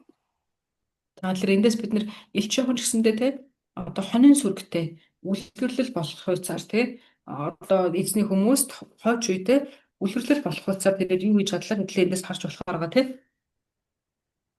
여기 5절 말씀에 분이에요. 내가 이제 내게 구하노니 서로 사랑하자. 이렇게 말씀을 했어요. 서로 사랑하자. За хэдүүлээ одоо 5 дахь эшлэл рүү орж байгаа. 5 дахь эшлэл дээр юу нэгсэн чинь би биенээ хайрлаа гэсэн агуулга гарч ирж байна те. 자, 여기 서로 사랑하자고 할 때 어떤 의미로 사랑하자고 했을까요? 여기 Энгэр хэлж байгаа хайр гэдэг нь ямар утгагүй. 사도 요한이 여기 어머니와 딸에게 우리 서로 사랑하자. 어떤 의미로 이렇게 서로 사랑하자고 그랬을까요? За тэгээ элчжоохон хэн чи хэлж байгаа тийм ээ бүгдэнд нь хандаад. Гэтэ нэг ямар одоо юугаар ямар чиглэлээр энэ агуулгыг та хэлсэн гэж бодож байна вэ? Хайрл гэдэг үгийн утга нь яг юу вэ? 여기 그 4절 말씀 다시 읽는 대로 진리행하는 자를 내가 보니 시리즈 보아도다 할 때 서로 사랑하자고 하는 것은 진리 안에서 그 진리의 말씀으로 더욱더 열매를 맺자 그런 뜻입니다. Өөрөөр хэлбэл энэ агуулгыг дөрөвдүгээр эшлэлтэй харьцуулаад ингээ холбоод харах юм бол яаж юм хэлэх чинь үннийг хайрладаг хүмүүсээ тэгээд бие бинийгээ хайрлая гэдэг нь болохоор чинь үннийг одоо бас ингээ хайрлцаг үнэн дотор байцгаая гэсэн утга хэлж. 그러면서 그런 진리는 사랑의 역사를 통해서 만들어진다는 것을 이야기합니다. Тэр өөрөөр хэлбэл тэр үнэн нь болохоор чинь яаж бий болох вэ? Одоо бие биенээ хайрлаж байгаа тэр хайрын одоо үр жимсээр үр нөлөөгөөр бас бий болдгоо гэж хэлж байна. 그래서 이는 새 계명 같이 내게 쓰는 것이 아니요 처음부터 우리가 가진 것이라라고 얘기한 거예요. 그래서 Эндээс үсгэлээр эн чинь бол би бас танарт одоо л ингээд дөнгөж хэлж байгаа цоо шин тийм туршилт юусоо биш ээ. Тэ анхнаасаа бол байсан юм аа гэж хэлсэн. 우리가 진리 안에서 우리 자신이 만들어지는 것 어찌 보면 이건 지금 처음 얘기하는 것이 아니라 옛날부터 있었던 거라고 얘기하는 겁니다. За бас энэ дээр үсгэлээр энэ дөнгөж анхнаасаа байсан юм биш тэ. Одоо дөнгөж цай ингээд хэлж байгаа биш. Энэ бол бүр өмнө эртнээс гэсэн энэ байсан гэдэг хэлж өгч тэ. 여기 특별히 사랑을 옛 계명이라고 했습니다. 옛날부터 있었다라고 얘기했는데 이건 그리스도의 구속의 은혜는 처음부터 하나님의 약속된 복음이었기 때문에 그래요. За тэгэхээр одоо энэ дээр харах юм бол тэ анхнаасаа одоо энэ хайр гэдэг үг нь юу вэ? Анхнаасаа эзэн дотор байсан юм аа гэдэг хэлсэн тэ. 그래서 우리가 요한복음 3장 16절을 하나님이 세상을 이처럼 사랑하사 독생자를 주셨으니 그렇게 말씀했지요. За тэгээ тэрэн дээр бас хадлаа харах юм бол Иохан номд бас байгаа тий 3:16 дээр бурхан ертөнцийг ингэж хайрласан учраас хүүгээ өгсөн гэж байгаа. Үнэхээр хайрласан учраас 이 그리스도의 구속의 은혜 이것은 옛날부터 하나님의 약속된 어찌 보면 사랑의 복음이었습니다. Өөрөөр хэлэх юм бол Христийн тий одоо тэр амлагдаж ирсэн тэр үйлчлүүд нь юунаас байсан юм бэ? Хайр дээр үндэслэгдэж байсан гэсэн үг. 자, 이런 사랑의 복음을 예수님은 실천에 옮겼어요. За тэгэнгүүт энэ хайрын одоо баяр хөөргийг яасан бэ? Эзэн Есүс биднэр л ингээд одоо дамжуулсан ба гэсэн. 그래서 예수님이 실천에 옮겼기 때문에 그걸 새 계명이라고 한 겁니다. За тэгэнгүүт тэр утгаар аль хэдийн Христ үүнийг нэг хэрэгжүүлсэн учраас юу гэсэн бэ? Энийг бас шин тушаалт биш гэж хэлж байгаа тийм. 그래서 우리가 예수님의 그 구속의 은혜를 통해서 이 새 계명 사랑을 가지고 우리가 이 사랑을 가지고 서로 사랑하자는 거예요. Тэгэнгүүт энэ хайраар дамжуулаад бид нэр яа гэсэн бэ? Би бинийг ингээ хайрлая гэж хэлсэн. 그렇기 때문에 우리 자신들이 사랑하는 것은 다른 것을 가지고 사랑하는 것이 아니라 예수 그리스도의 구속의 은혜를 받은 그 사랑을 가지고 또 다른 사람들에게 나누고 그 사랑을 선포해 나가는 것이 어떻게 보면 사도 요한이 부녀요 서로 사랑하자라고 말한 그 말씀입니다.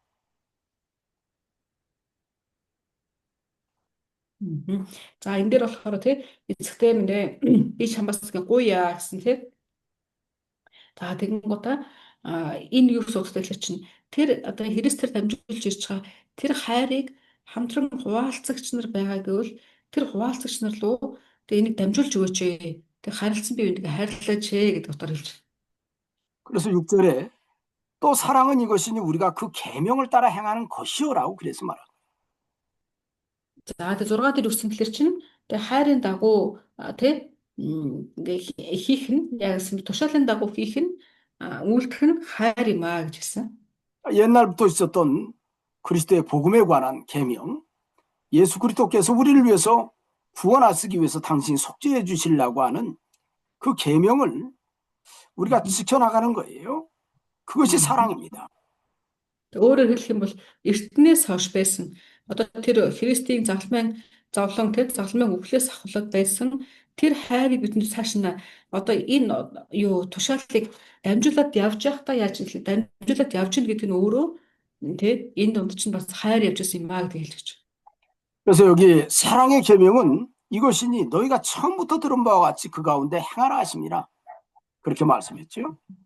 За тэгэнгუутаа хайр гэдэг нь яг юу вэ гэсэн чи юу гэвэл та нар эхнээсээ сонссончлон гэж хэлсэн тий.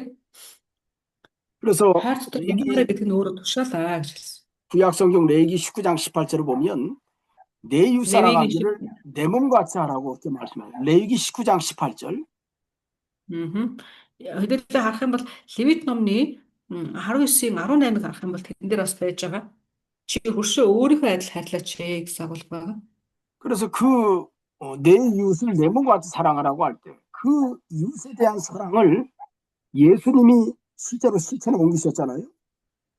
Өөрөөр хэлэх юм бол тэр одоо тэр хөршөөгөө хайрлаж байгаа өөрийгөө адил яаж хайрлах юм бэ гэдэг тэр хайрын талаар хэн яасан бэ? Иесус харуулсан тий ингэж хайрлан гэсэн үг ээ гэдэг нь биднээс бас харуулсан.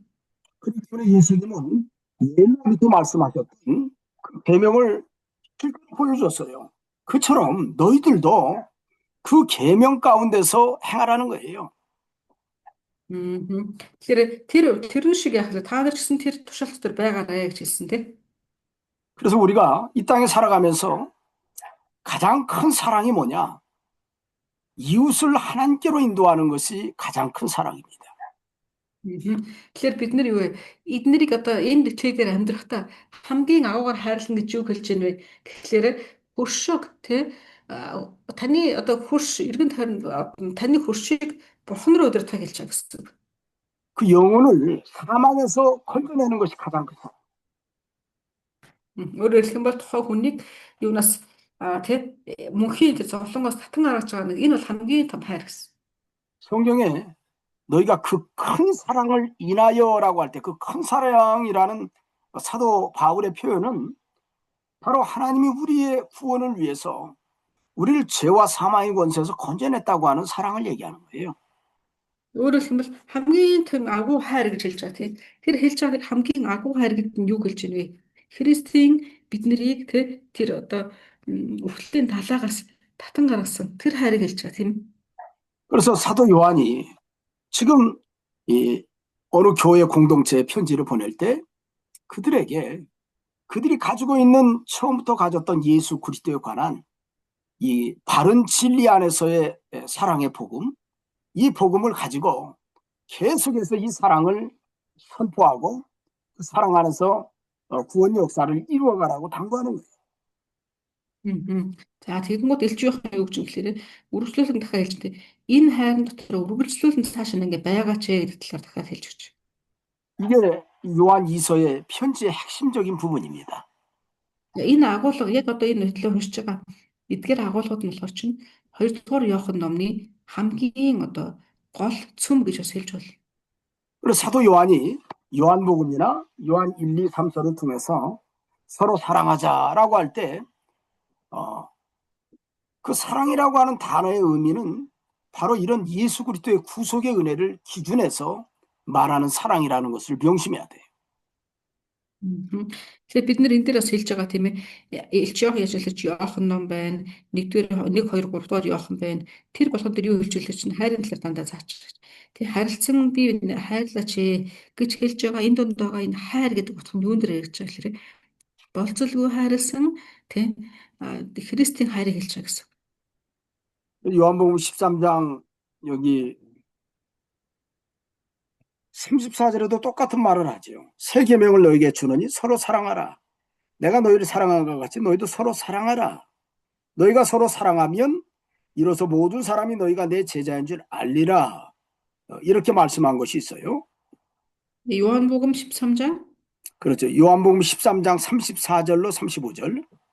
34절 35절. Тэгээ Иохан номны зүгээр Иоханы 13 34 35 дээр гэсэн бас тийм утга байж байгаа. Би танаас чинь тушаал өгөө. Би бие хайрлагтун. Би та нарыг яаж хайрласны адил та нар мөн би бие хайрлагтун. Би биедээ хайртай байвас Үүгээр чинь та нарыг миний шав гэдгийг бүгд мэдэх болно гэлээ гэсэн.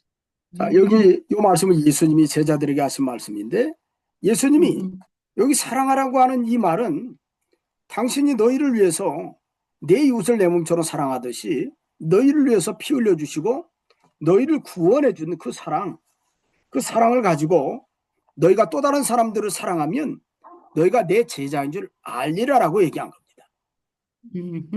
За өөрөөр хэлэх юм бол тийм ээ эзэн бурхан эзэн Есүс таныг хайрлсан тэр хайрыг бид нар мэдхдээ тэр хайрыг ойлгоод түүний яг тэр хайрыг хүлээж авсны дагуу та бас бусдыг хайрлаад тий бусдад үйлчлээд өгөхөд тэр үед чинь яана гэсэн бэ гэнгүүт энэ хүн чинь одоо тий Христийн хайрыг ингээд дамжуулж байгаа юм биш гэдэг хүмүүс ойлгоно гэсэн. 그래서 저와 여러분들도 이러한 사랑을 가지고 서로 사랑해야 되겠어요. Тэгэхээр бид нар ч гэсэндээ бие биентэйгээ яах юм энэ Христийн хайрыг ингээд одоо суурь болгоод хайрлах хэрэгтэй байгаа. 자, 여러분들 잘하는 거 한번 보자. 사랑합니다. За манайхан бас хэлж үзээрэй хайртай шүү гэж. 뭔 사랑이에요? 어떤 За 사랑? энэ юу нэхэр энэ хайр гэж хэлж байгаа энэ хайр гэдэг үгний чинь 어떤 사랑?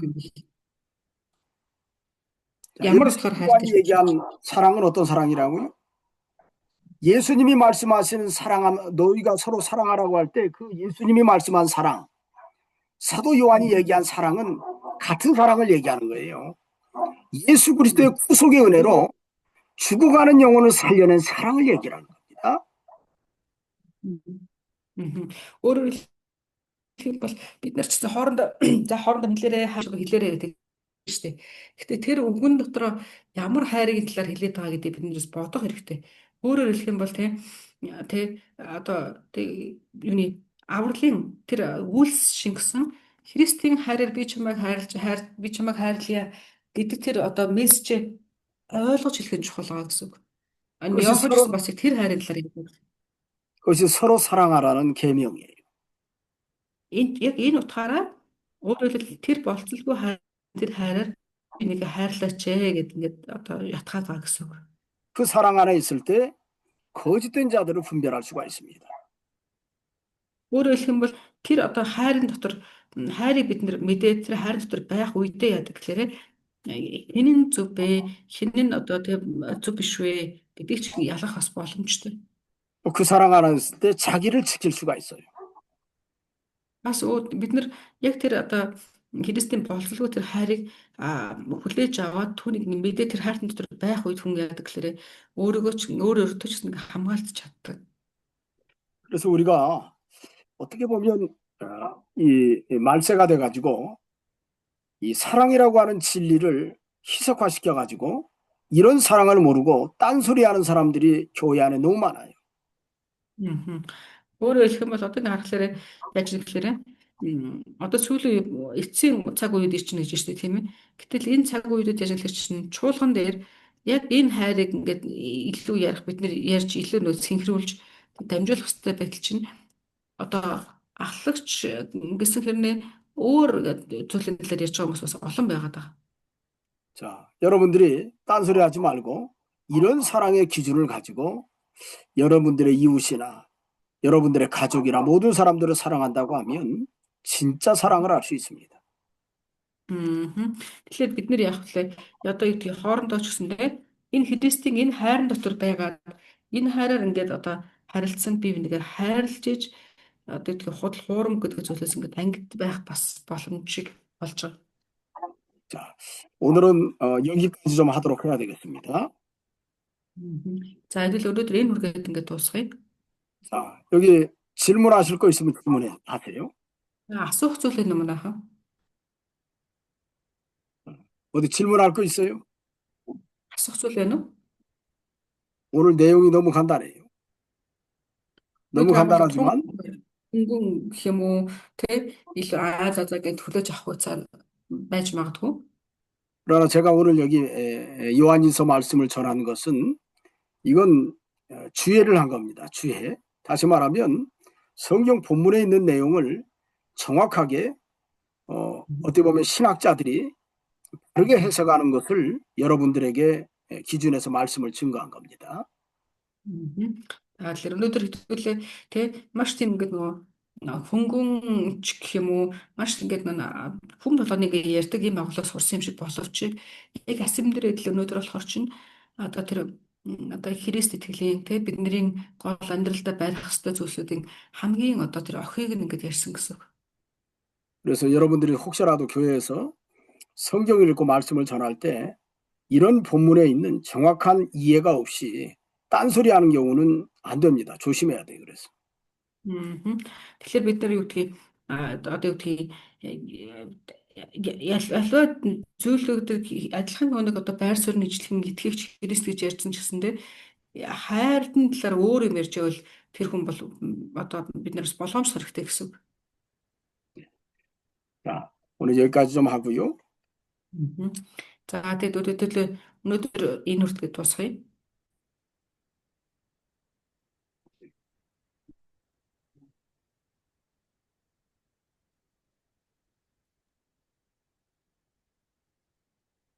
Нэлээд хайртай Бурхаа, таньд талархъя. Таны гайхалтай хайр ивэл нэгүсэлд талархаж байна эзэн минь. Тэмээний татгээд өөрийн гайхалтай амьд үгийг та бидэнд өгч эзэн минь та үнэхээр өөрийн үгээрээ сургаж, зэмлэж, засаж, залруулж бас урамшуулан босгон байгуулж байдагт үнэхээр их талархаж байна. Тэгээд зааж байгаа пасторууд, орчуулж байгаа орчуулагч, хамт сурч байгаа бүхэл оюутнуудынхаа төлөө талархаж байна эзэн минь. Бидний цаашдын сурах үйлсийг эзэн минь та өрөөж өгөөрэй. Тэгээд танд талархаж эзэн Есүсийн нэрээр залбирлаа. 아멘. 아멘. 오늘 수고하셨습니다. 네. Тэгээд дуусгая манайхаа. 네. 자, 이제 нөгөө үлдэх хүмүүс байгаа болохоор манай тэгээд шууд гараад гарцгааж болно шүү за. 네. шууд лив хийгээд гараарай.